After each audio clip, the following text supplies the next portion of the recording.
When I was in college, I played a lot of Smash. My friends and I would play on CRTs we kept in the school cafeteria with GameCubes and Wiis we brought from home. For a while, we even streamed it, until the school told us to stop using the Ethernet jack in the wall.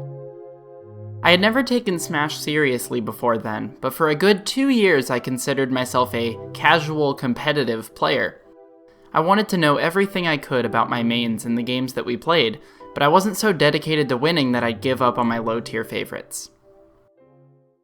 Enter Game & Watch. I don't know why, but he was my instant pick when the tournament goers in my circle asked me to pick a main. In Melee, I tried Dr. Mario too, but I spent way more time getting destroyed as Mr. Game & Watch. Every Melee player who I faced told me that Game & Watch was a bad pick for any number of reasons. He's slow, his shield is too small, he's luck-based, but for me, he was perfect. The satisfaction of hitting a 9 was enough to keep me going. But when it wasn't enough anymore, I set out very naively to do something important. I wanted to invent new tech to make my favorite character at least a little bit more viable. The Bacon Slide. In Melee, there's a little movement quirk with Game & Watch's Neutral B.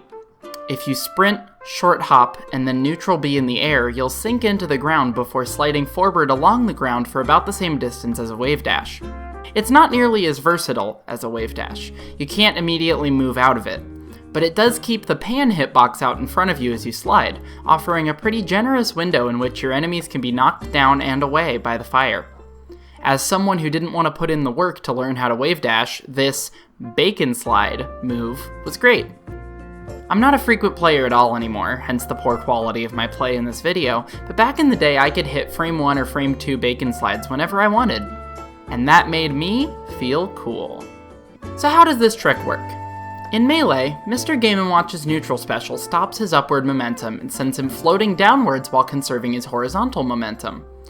So, when you perform the move close enough to the ground while moving, you'll sink into the ground for a couple of frames until the game snaps you back up to the floor and you begin to decelerate. This is a little bit different from a Wavedash, which converts the momentum created by an air dodge into horizontal movement across the ground. However, given that Game & Watch has a lot of slow options in Melee and not too many fast ones, the ability to move while having a hitbox out is still pretty useful. Melee. Melee is where this all began. It's the first Smash game to feature Mr. Game & Watch, and the only one in which bacon sliding can occur. But we'll talk about that in a little bit. Aside from this one particular application, the pan and the bacon can be pretty useful in this game.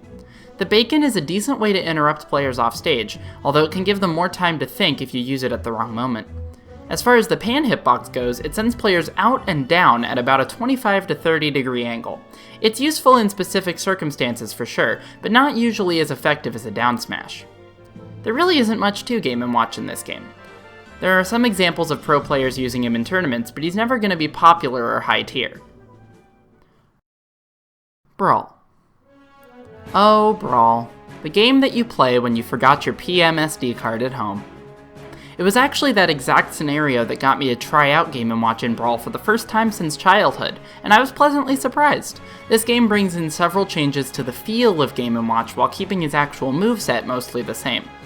Up air blows really annoying air at opponents, nair does multiple small hits instead of one big one, and down air has a much snappier execution. But what about neutral B?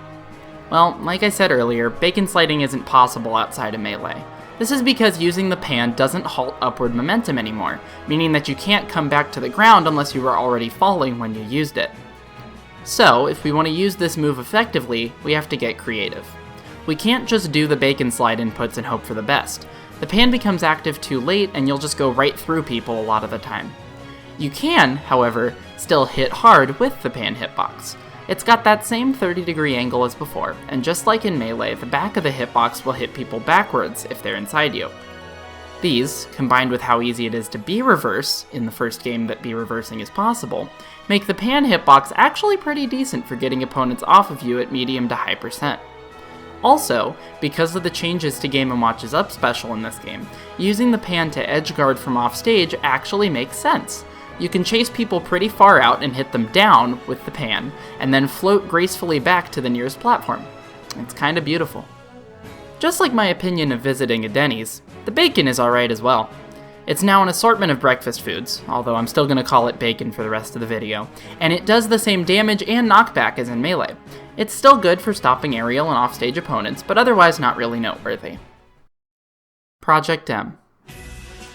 Alright, now we're talking. Project M.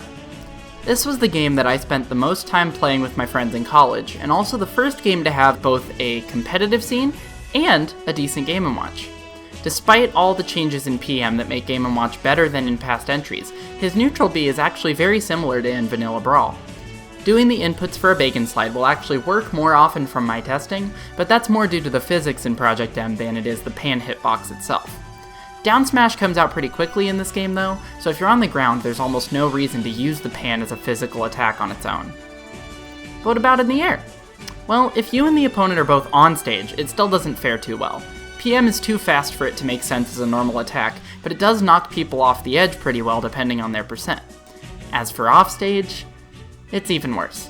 This game maintains Game & Watch's recovery from Melee, including the lack of a parachute. This means that in many cases, going far off stage to block opponents with pan isn't worth it. What a shame. Game & Watch is actually good in Project M, at least compared to the previous games, but his neutral B doesn't get a chance to shine. Ultimate. That's right, we're skipping Smash 4. That's because Smash 4 Game & Watch is pretty similar to how he is in Brawl. And more importantly, I don't have my Wii U set up right now because who actually still does? Who uses a Wii U? Anyway, Game & Watch. Still no bacon sliding here, but you'll notice that in addition to the lack of a vertical stop for neutral B, Game & Watch's jump is also a lot higher than in Melee and Brawl. There's also more ending lag than in Smash 4, which is already bad as a carryover from Brawl. Yikes. This means that using the pan hitbox effectively is even harder than in PM. It does still have offstage potential, but it's never the best option unless you're also putting the projectiles to use. And speaking of projectiles, what Ultimate lacks in pan, it makes up for in bacon. The bacon does more damage than in past entries and can be aimed slightly for more effective edge guarding and annoying spam. This feels like a natural progression for the move, at least to me. In Melee, the pan was the star of the show, allowing for an interesting technique and being a decently usable hitbox for an otherwise subpar character. But as you move through the series to Ultimate, Game & Watch's neutral B finds a comfortable place in his turbulent moveset as a zoning tool that has very little to do with the pan itself.